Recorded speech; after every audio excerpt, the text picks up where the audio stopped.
அப்படின்னு சொல்லிட்டு இப்போ ஒரு ஒரு தேர்தல் போதும் ஒரு ஒரு திட்டங்களை நம்ம கொண்டு வரோம் இதெல்லாம் அப்படின்னு சொல்லிட்டு திராவிட கட்சிகளை தாண்டி புதுதா ஒரு கட்சி வந்து தமிழகத்துல ஆட்சி அமைக்க முடியாததுக்கு காரணம் இந்த சாதி மத அரசியல் அப்படின்ற அந்த கட்டமைப்பை உடைக்கிறதுலையோ இந்த மாத்துறதுலையோ எவ்வளவு கஷ்டம் இருக்கு, அதுக்கு எவ்வளவு முற்பட வேண்டியது இருக்கு ஒரு வெற்றிக்கு. அதை தாண்டி இல்லை, சாதி மத உணர்ச்சிங்கிறது தமிழ் சமூகத்துக்கு மட்டும் இல்லை, அது மானுட குலத்துக்கே எதிரானதாக இருக்குது.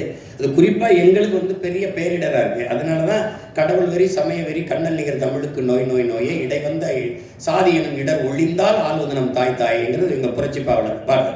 தமிழுக்கு அமுதன்று பேர் அந்த தமிழின்கள் உயிருக்கு நேர்னு பாடின அந்த தமிழ் இன்பத்தமிழின் உயிருக்கு நேர்னு பாடின பாவலன் என்ன சொல்றான்? சாதி ஒழித்தல் ஒன்று நல்ல தமிழ் வளர்த்தல் மற்றொன்றுங்கிறான். தமிழை உயிருக்கு நேராக பண்ணவன் தமிழ் வளர்த்தல் ஒன்று சாதி ஒழித்தல் மற்றொன்றுன்னு பாடலை.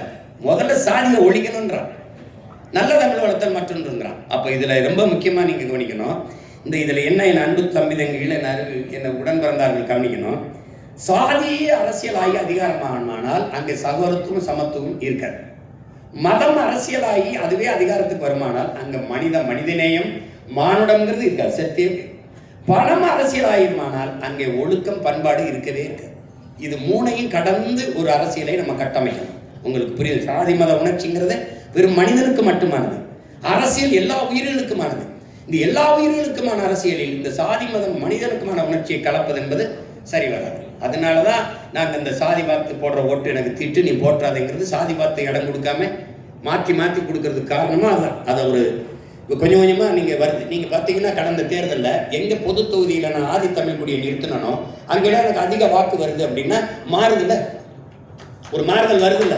அப்போ அதை செய்யணும்னு நினைக்கிறேன். கொஞ்சம் கொஞ்சமாக தான் வரும். மாறுதல்ங்கிறது ஒரே நாளில் வராது. ஏன்னா அது சிறுக வரணும், மக்களின் மனத்துக்குள்ளே அந்த மாறுதல் வரணும்.